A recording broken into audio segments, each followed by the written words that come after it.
बैठ जाओ, कहाँ जा रहे हो?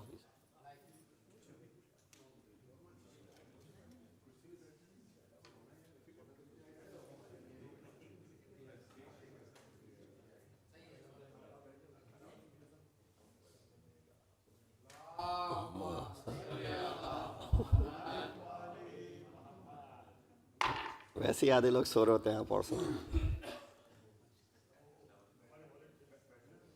अऊज़ु बिल्लाहि मिनश शैतानिर रजीम. बिस्मिल्लाहिर रहमानिर रहीम. अल्हम्दुलिल्लाहि रब्बिल आलमीन. अस्सलातु वस्सलामु अला अशरफिल अंबिया वल मुरसलीन. खातमिन नबिय्यिन बिल क़ासिम मुहम्मद व अहले बैतिहि अत्तय्यबीन अत्ताहिरीन अल-मासूमीन अल्लज़ीना अज़हबल्लाहु अन्हुम अर्रिज्स व तह्हरहुम तत्हीरा. अल्लाहुम्मा सल्लि. अम्मा बाद मिन कलामिन लहू अलैहिस्सलाम फ़ी माना क़त्ल उस्मान व हुवा हुक्मुन लहू अला उस्मान व अलैहि व अला अन्नास बिमा फ़अलू व बराअतुन लहू मिन दमे. Inshallah, we'll start with the sermon number 30 from Nahj al-Balagha. This will be just in one sitting. It's not a lengthy sermon. So inshallah, I might go over like a few minutes. Usually I take about 25 minutes, so we might get to like 30 minutes because I don't want to make this go into second day. And as is, there's not much aside from the obvious, which is stated, the killing of the third caliph. Among his sayings regarding the killing of Uthman, it is his judgment concerning Uthman and the people for what they did, and his declaration of innocence, Imam's declaration of his innocence, having played no part, no role in the death of Uthman ibn Affan. So here what Imam does, he discloses some facts which were needed regarding assassination of Uthman ibn Affan. And this is later on, which will come during my explanation, why Imam had to do such a thing. A lot of time, if you haven't done anything, you don't have to say anything, right? So why even light the fire? Why even say anything? But this was actually responded, Imam is responding to some of the concerns that people had raised and the misunderstanding that people had. So Imam ﷺ had to clarify that, and that is the reason Imam spoke about it. Otherwise, there was really no reason for him to justify anything. He says, لَوْ أَمَرْتُ بِهِ لَكُنْتُ قَاتِلًا أَوْ نَهَيْتُ عَنْهُ لَكُنْتُ نَاصِرًا. If you look at the sermon at a glance, inshallah we'll go through this quickly. If you look at the sermon at a glance, there are three main points, then that is all there is in the khutbah. And of course, I'll explain it to, get my time's worth, but this is what basically these 3 points that you find in the khutbah. First point, we know that after the killing of Uthman, various opinions were expressed regarding his death, and still till today there are people who believe otherwise. Some consider Uthman himself responsible. Imam says the same thing. In the beginning part, Imam says the same thing, that Uthman brought it upon himself. That he was an autocrat. The way he dealt with things. Since through his unprecedented autocratic behavior, he appointed a group of his relatives to key positions. And we all know who those relatives were. From Banu Umayyah, they came into power. And they started coming into power from the time of Uthman ibn Affan. He appointed a group of his relatives to key positions in the Islamic government and handed over the public treasury to them. Baitul Mal, here we go. Bismillah. Yeah, if they were worthy of it, if they had some merit, that was another thing. But what were they doing? They were misusing Baitul Mal. This led to widespread resentment among the Muslims who rose against him in protest, as there are protests going on in our time as well against certain individuals for their autocratic behavior when they are in power. At the very least, many began to criticize him. And when the uprising took place, no one came to his defense. So that also led to his demise. In fact, they were practically content with his death. Let him be, two birds with one stone. We don't want any part of it. We also want him gone.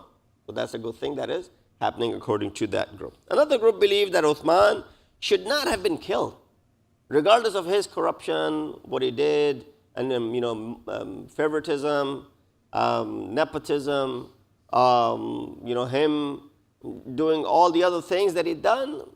Still, a person should not be killed for this sort of thing. They should be put to trial. They should, made to resign, or they should be disqualified from the position of Khilafat. Those would have been better results than to go ahead and take his life.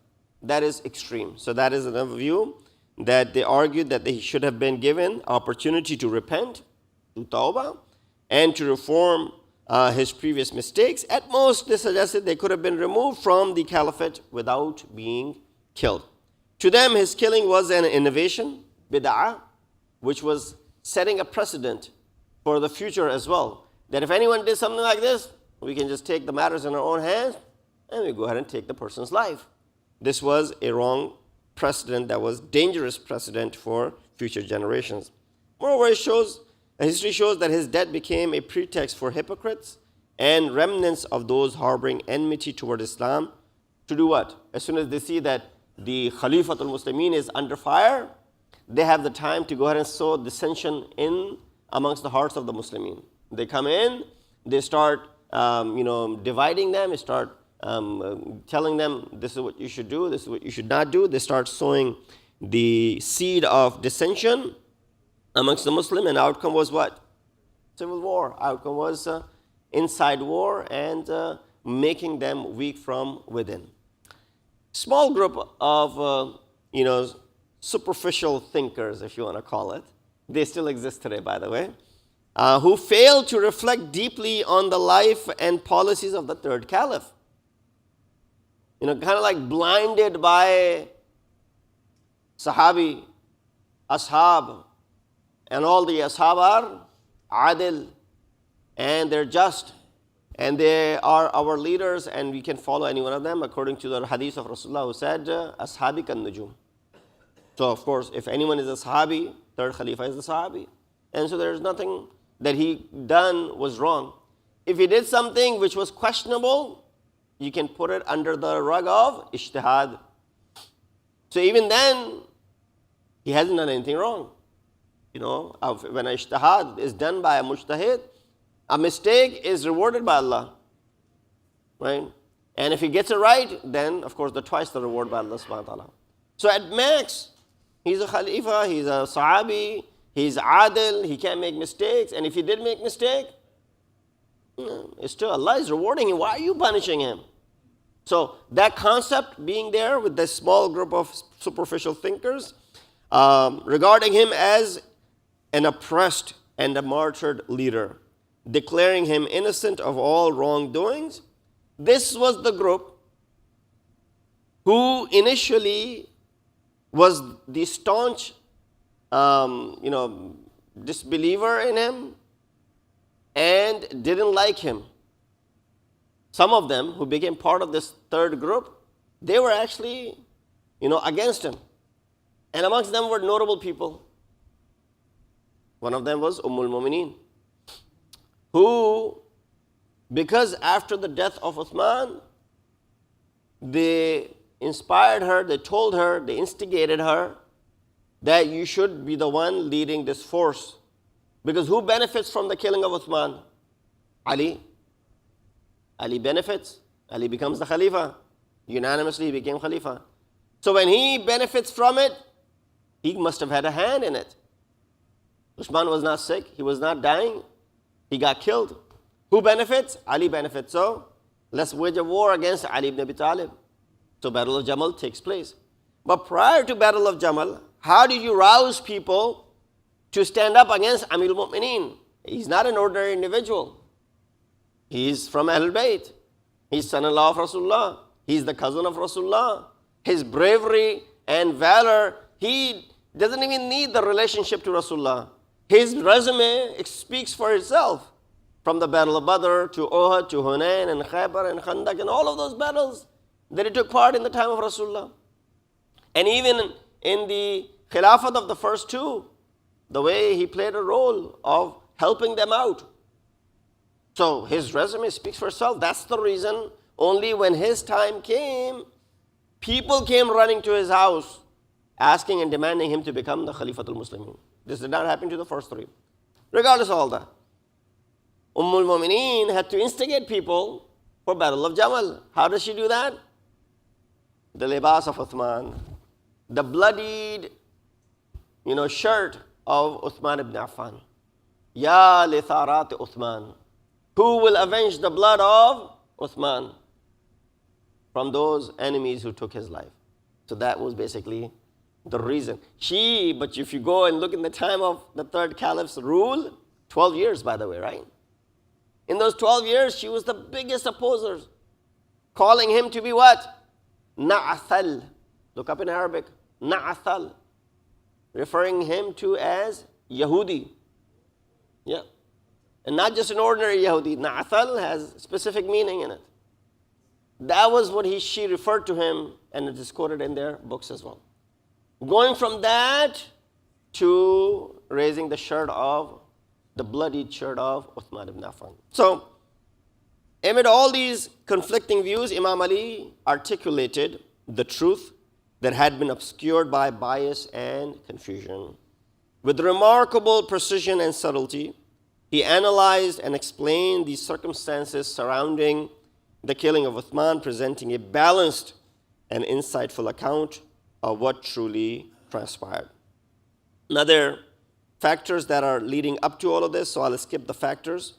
But Imam does allude to some of these things without going into those factors. Maybe inshallah at another time when we are discussing, I can just walk you guys through that. In the beginning of the sermon, because our focus is not entirely the background, our focus is also understanding the words of Imam Ali, looking at and admiring the eloquence that we find in the words of Imam Ali. So while tarikh is there, history is there, and you all are aware of the history, it's not a history lesson over here, it's more so just reviewing what Imam said. He says, لَوْ أَمَرْتُ بِهِ لَكُنْتُ قَاتِلًا أَوْ نَهَيْتُ عَنْهُ لَكُنْتُ نَاصِرًا. If I had ordered his killing, I would have been his murderer.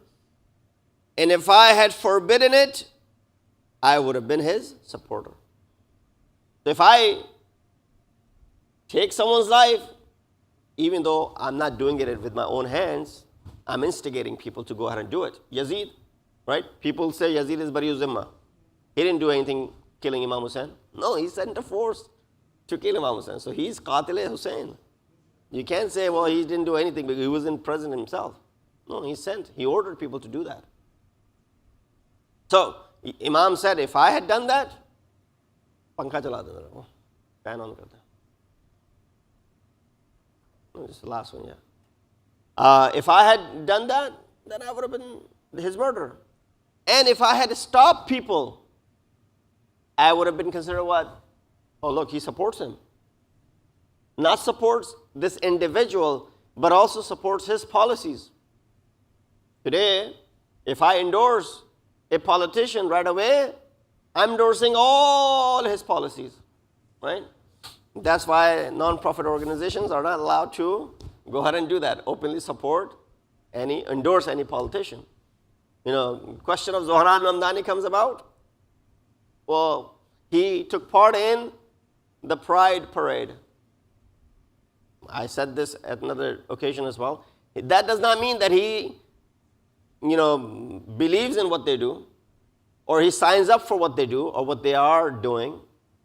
That abominable act is something which he doesn't consider to be halal relationship. But he is standing up for them as what?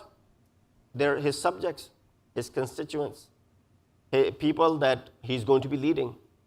So if they are being marginalized, he's going to go ahead and raise his voice for them, regardless of who you are. As a New Yorker, he's going to go ahead and raise his voice for you, regardless of your, background, ethnicity, gender, identification. All that could be the case. So now if I go ahead and endorse, or any other politician for that matter, comes over here to our mosque, gives a message that I'm going to be running for the governor. So we had Mikey Sherrill come here, I think 2 months ago, or at Eid. She came and she spoke for 5 minutes. After that, Some of her videos surfaced. People were sharing it on our community channels as well. Look how she supports the genocide. And how she's pro-Zionist and all that stuff. So I said, the person running against her, Chirarelli, is he very good? Is he not, pro-Israel? Is he not pro-genocide? What's the difference between the two of them? They're both the same, right? And so you got two people right there who are running for the governor. One came to Masjid and spoke about it. But you found out that she's like this. What about the other one? The other one's the same way. Both are the same. So here, what are you going to look at? You're going to look at how one is going to be impacting us locally. So if you don't refrain from your vote, if you do want to go ahead and vote, you're going to look at the policy of each of these governors. What is going to be better for us? Rising taxes and property taxes and the cost of living. If one is promising they're going to bring it down, I say, well, I'm going to vote for them because it locally affects me. That's how you deal with it. I'm not signing up for all the policies because I casted my vote. That everything else that this person stands up. So Imam said what? Imam said, before we get carried away, if I forbid it, people will say, look, he supports him. He supports him, meaning he supports his policies, his nepotism, favoritism, allowing his family to become part of the government, giving them key positions, giving them money, and giving them Baitul Mal access, all of which, because Ali is supporting him, he supports his policies as well. The meaning of this statement is clear. I remain neutral in this matter. I didn't extend a hand to support, nor did I cause him to die either. I neither stained my hands with his blood, nor defended his wrongful actions. For both options carried grave consequences. In other words, Imam Ali declares that he's neither participating in the killing of Uthman, nor justifying his policies, since doing either would have placed him in a position of moral compromise. And Ali is above compromising anything when it comes to, especially morality. So Imam's stance demonstrates his justice, balance in dealing with things like this. And today is an example for us. When something like this comes about, how we should also balance our approach towards it.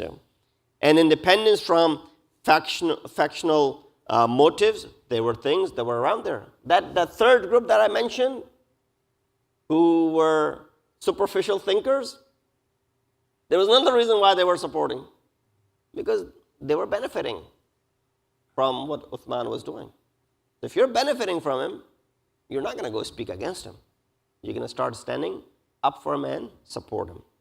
जिसको हम नमक हलाली कहते हैं. Revealing the depth of his integrity and his commitment to truth above all else. At this point, a question naturally arises. How can this statement of Imam Ali, if I had forbidden it, I would have been his supporter, be reconciled with historical reality? What is the historical reality? I'm not putting you on the spot. But the historical reality is Imam Ali did send his two sons, Imam Hassan and Imam Hussein, to protect Uthman, right? So how this claim of Imam that I'm neither a supporter nor a killer, while he did send two of his sons as well. So he did provide some support, number one. So how can he go ahead and, so how do you reconcile these two things? This is a natural question that anyone, and especially from the other side, those who are still supporters, they will raise. We know that nearly all historians have recorded that Imam Ali actually discouraged people from killing Uthman. He actually went ahead and did that too. When people approached him that they want to do this, did Imam say, yeah, Bismillah, go ahead, you have my permission to do so? Imam stopped them. He said, no, this is not the way to answer this. We know what he's doing is wrong. His policies are bad. But you don't go ahead and kill someone. He even sent his two sons, as I said, Imam Hassan and Imam Hussein, to stand before Uthman's house to prevent the protesters from storming in. They will see that Hassan and Hussein are standing there, and Hassan and Hussein at that time are not young kids. If this is happening in the 35th year after Hijrah, Imam Hassan is how old? 33 years old. Imam Hussein is how old? 32 years old. So they're grown men. So he sent, and then grown men, not just ordinary grown men with sword, how powerful they are. The Imam sent them to protect Uthman. Moreover, when the rebels blocked Uthman's access to water, Imam personally had water delivered to his house. So commentators of Nahj al-Balagha have offered two explanations regarding this phenomenon as to how we can reconcile Imam's claim that he neither supported him nor did he stain his hands with his blood. Some say, well, Imam explained that Imam meant by not forbidden was not taking military or physical action. Imam had a lot of support with him. He could have taken an entire group of people and everybody had weapons. He said everybody was a warrior, right? It wasn't like army was separate and navy was separate and other police was different and ICE was different and all these different idaras existed at the time. No, everyone in the community was what? Bearing arms. And you all had to go for jihad, right? So everybody had their own weapons. And all those who were followers of Imam Ali, they had weapons. Imam could have mobilized his army, one call, and hundreds of people would have stood up with Imam, with arms in their hand. So Imam did not take any military action or any physical action, that he did not formally intervene with force or draw his sword. Imam did not draw his own sword to defend the third caliph. In other words, he did not engage in practical or armed defense. So when he said he didn't forbid, that's what it means. Though he did indeed offer verbal advice, and he sent his sons to help maintain what? Peace. He wanted peace to remain, not to get to something like this. Thus, Imam's words express the fine distinction between his verbal counsel, discouraging people not to do this, and his physical intervention in preventing that from happening. Right? At one point, I'm calling people outside who are trying to barge in the masjid. Hey, stay outside. Please stay outside. Don't do this. At one point, what I can do, I can take out my weapon and go out and stand at the door. I didn't do that. I just stood from the window, and I said, please stay back, please stay back. So here, it makes sense that Imam only gave verbal counsel, not physical intervention. He forbade the people through moral reasoning, but chose not to defend Uthman by force. For doing so would have been implied as endorsing his policies and endorsing that individual. Others have interpreted that Imam's statement differently. They understand that it has an expression of this truth. I never gave any command for the killing of Uthman, even though because of his actions, I believed he deserved certain consequences and, of course, divine punishment.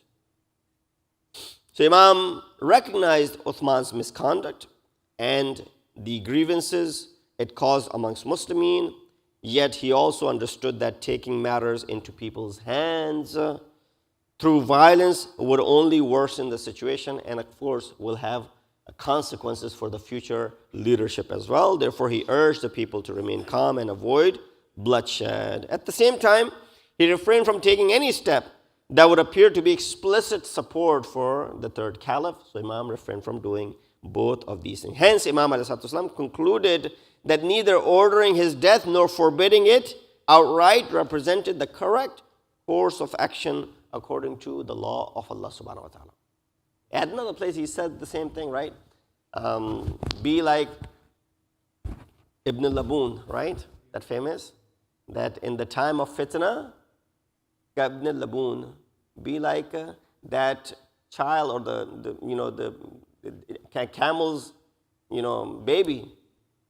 Camel's baby is what?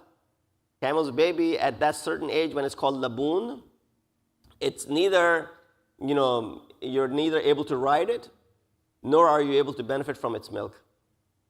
So that's why Imam said, in the time of fitna, be like al-Laboon, Ibn al-Laboon. Why? Because at that time, neither someone can benefit by standing on your back, nor can they benefit from you otherwise. Yes. If the action of the Sahaba is ijtihad, killing Usman was a collective ijtihad of Sahaba. That But then this is the distinction. One is mujtahid ala, and other are smaller mujtahideen. So if Abu Bakr and Umar and Uthman and Ali and these who were in the leadership role, their ijtihad is above other ijtihad. So that therefore that would not fly. But it's a good argument that if you think that Uthman did ijtihad by doing all this, then other were also Sahabi. Those who were taking action, they were also Sahabi. So they were also doing their part and role in ijtihad. So to ijtihad, the whole concept of ijtihad is flawed anyway. It's not something which is right.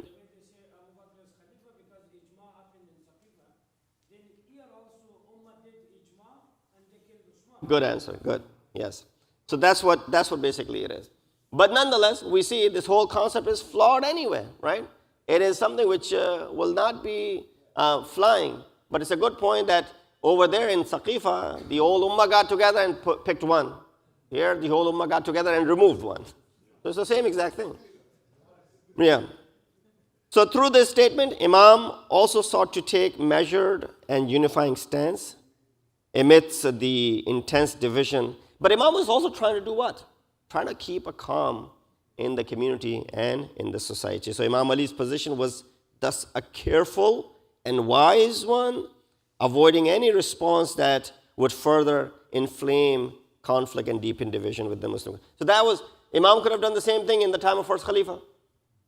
He could have stood up. Talha and Zubair are with Imam at that time, right? They're all there with Imam. And there are many other people who are with Imam, but he avoided doing that. He could have done the same thing in the second, but nonetheless. Then the Imam, to further clarify his position, are we there yet? Okay. Yeah. To further clarify his position, he said, غَيْرَ أَنَّ مَنْ نَصَرَهُ لَا يَسْتَطِيعُ أَنْ يَقُولَ خَذَلَهُ مَنْ أَنَا خَيْرٌ مِّنْهُ وَمَنْ خَذَلَهُ لَا يَسْتَطِيعُ أَنْ يَقُولَ نَصَرَهُ مَنْ هُوَ خَيْرٌ مِّنِّي. However, none of those who supported him can claim, those people cannot claim by saying, oh, I am better than those who abandoned him. I took part in supporting the Caliph. And none of those who refrained from helping him, they cannot say either those who supported him were better than me.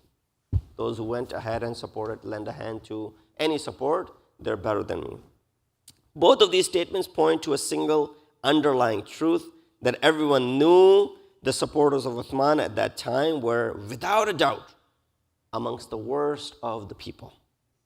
While those who withheld their support, choosing neither to defend his wrongdoing nor shed his blood, were among the most honorable and the respected companions, including the Muhajirin and the Ansar. This was a known fact. People knew that outright. Thus, Imam highlights, 14 centuries later, we're talking about this. We're not aware of the entire ground reality because we got differing opinions from the history at that time. But we take the word of Imam Ali, who's saying all of this, based on his observation. It's also observation of different people.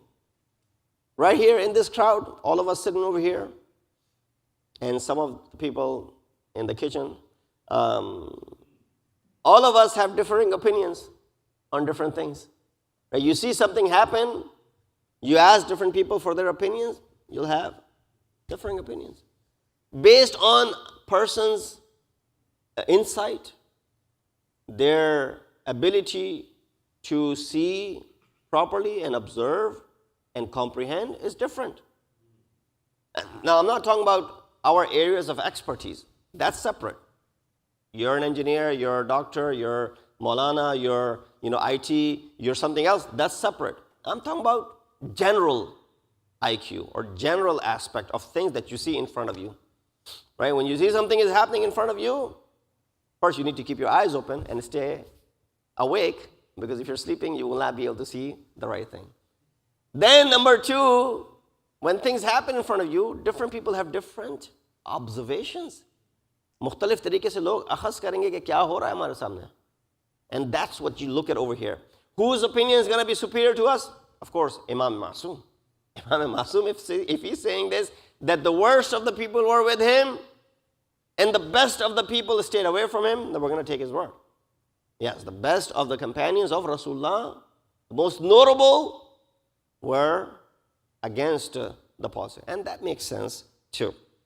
To explain this further, reliable historical evidence clearly shows that when the attack on Uthman's house took place, the companions of the noble prophet, including both the Muhajirin and Ansar, almost unanimously withdrew their support from him.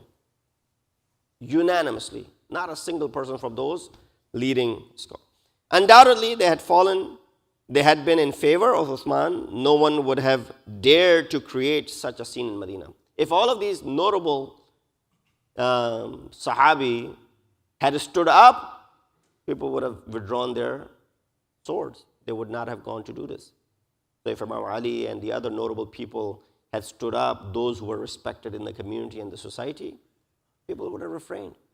Now, Imam Hassan, Imam Hussein does not have that level yet in the community, being the grandsons of Rasulullah, that people will stay away. They still went ahead and did. But if Imam Ali stands, if Salman and Abu Dharr and Miqdad and Ammar and others stand, other notable companions stand, then of course, they're a force and people will not go against them. So at that time, the only people who supported him, Uthman, were individuals who were widely despised within the Muslim community. So not only his actions were bad and people had seen it, but those who were standing with him were also bad. I don't want to draw any similarities, but then you have a leader of a country and then look at the cabinet. Everyone else that is over there, so everybody's being despised. And they were showing their loyalty because of what? Personal, material interest. Their defense of Uthman was not out of principle, but rather to protect him, their own unjust privileges and positions. So thus the situation was clear to everyone, even the supporters of Uthman, who consisted of opportunistic figures like Marwan. What is the Marwan's benefit in all of this? Well, he's got hukumat. And others like him, who later on you saw their kirdar and their character. If it was not clear in the time of Uthman's killing, Marwan ibn Hakam, then later on became very clear. Did not dare to claim that they were better than the great body of Muhajirin and Ansar who had refused to defend Uthman. Likewise, those who withheld their support for him did not view Uthman's followers as righteous or superior in any sense. That's what Imam is saying. Those who stood with him, they cannot claim that we were better. Those who did not, they cannot be said that you are worse. This indeed is a subtle and eloquent expression that unveils the reality of the third caliph's actions and shows that he had done things which provoked widespread resentment amongst them. What are the things that happened? These 4 things on the bottom, if you see it right here. Number 1, his misuse of the public treasury, Baitul Mal, by distributing its wealth among his close associates. So here, I have Baitul Mal in my possession, and if I only give it to those sitting in the front row, and then those who are sitting in the second row get 1/3. Those sitting on the chairs get 1/5, for example, homes. Those in the basement, in the kitchen, they get nothing, for example. They don't deserve it. They're not even here. Jokes aside.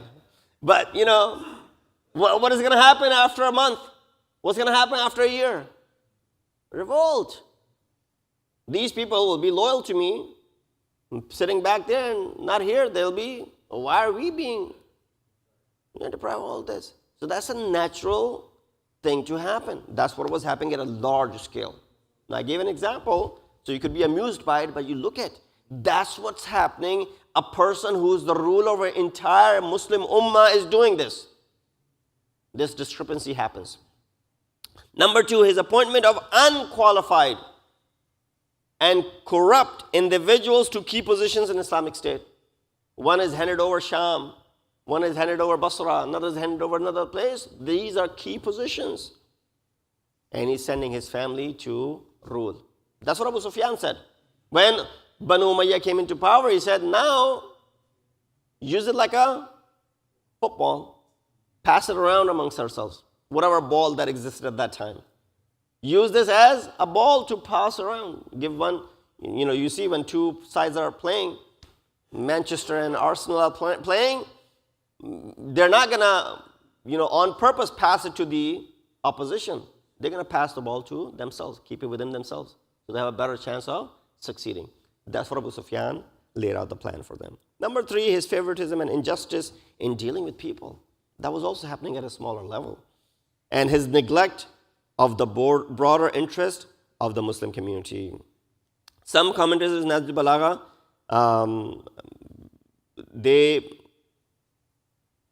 such as Ibn Maytham in Sharh Nahj al-Balagha, have mentioned that Imam Ali made this statement in response to a person. Remember I said in the beginning, why does Imam Ali even need to say anything? He can just remain silent, he doesn't need to give a khutbah about it. But he said it in response to a person who in his presence has said this. So this is what this person said. Those who withheld their support from Uthman were the real cause of discord and fitna. For if the senior companions had come to his aid, the ignorant among the people would never have dared to shed his blood. And if the senior companions had truly considered him deserving of death, they should have declared this openly so that confusion among the people might be removed. So this was also a growing sentiment. People were saying, the bigger picture was this. If all these great companions, they approved or disapproved, so Imam had to then go ahead and clarify things. Why? Because this person was literally attacking Imam Ali. Who else is there? Someone comes over here and says, the community needs better services from this masjid. So they're basically speaking to someone like me, or those who are in the leadership role. They are speaking to those who attend, necessarily. So the Imam understood that this individual was indirectly referring to Imam Ali. Therefore, he responded with this graceful and measured remark, clarifying his position without confrontation. And inshallah, we'll conclude the last portion of it. Imam, he said, I can summarize the matter of Uthman for you in a short but meaningful phrase. This is the last phrase of it. He said, وَأَنَا جَامِعٌ لَكُمْ أَمْرَهُ. I'll, summarize it for you. إِسْتَأْثَرَ فَأَسَاءَ الْإِسْتِئْثَارِ وَجَزَعْتُمْ فَأَسَأْتُمُ الْجَزَاءِ. He acted with arrogance and exclusiveness, and he did so in the worst way. And you reacted with anger, and so you did in the worst way as well. Both are wrong in this. Now, their explanation of the words ista'athar and istibdad and whatnot, I'll refrain from that. Then he says, وَلِلَّهِ حُكْمٌ وَاقِعٌ فِي الْمُسْتَأْثِرِ وَالْجَازِ. And he says, Allah's judgment will surely come to pass upon the one who acted with arrogance and the one with arrogance and self-interest, and upon the one who responded with excess and aggression. Both will be taking the jaza from Allah subhanahu wa ta'ala. So in this concise statement, Imam captures the entire event with justice and balance, the corruption, the misuse, the power-triggered widespread outrage, but people's reaction, turning a violent mob and rebellion and murder also crossed the bounds of righteousness. Both sides therefore strayed from moderation. Nobody could be called moderate in this regard, one through oppression and greed, and the other through extremism and vengeance. Both are, in this regard, on the wrong path. The Imam's words thus represent a model for morality, recognizing wrongdoing without endorsing chaos and condemning injustice without legitimizing bloodshed. This is the way to go about it. Let me read it again. Imam's words give us this model of moral clarity. What does it say? Recognizing wrongdoing without endorsing chaos. We know what is happening is wrong, but we're not going to go ahead and endorse a chaos to handle the situation. And condemning injustice. The one who's the leader, condemn him. Condemning injustice without what? Legitimizing bloodshed. This is so thoroughly and beautifully put by Imam. In this sermon, Imam declares both Uthman and the people were at fault. Uthman acted wrongly by adopting the style of autocratic rule, imposing self-centered and hereditary system of governance, granting authority to incompetent relatives, giving them unrestricted access to public wealth, and then in turn plundered its wealth and oppressed the people. And widespread protests arose all corners of Muslim world that led to his demise, whether if you call it unfortunate or whatever. As a result, the angry, frustrated masses turned against him, and the senior companionship of both Muhajirin and Ansar withdrew their support, leaving him isolated. This was pretty much the gist of it. I'll stop over here as there's other discussion, but that is more in line with the linguistic aspect of Imam's words of eloquence, what Sayyid Radhi has captured in this khutbah. We ask Allah subhanahu wa ta'ala to give us the tawfiq to understand the words of Amir al-Mu'mineen and also to comprehend the history in the right way. Sallu ala Muhammad wa ali Muhammad.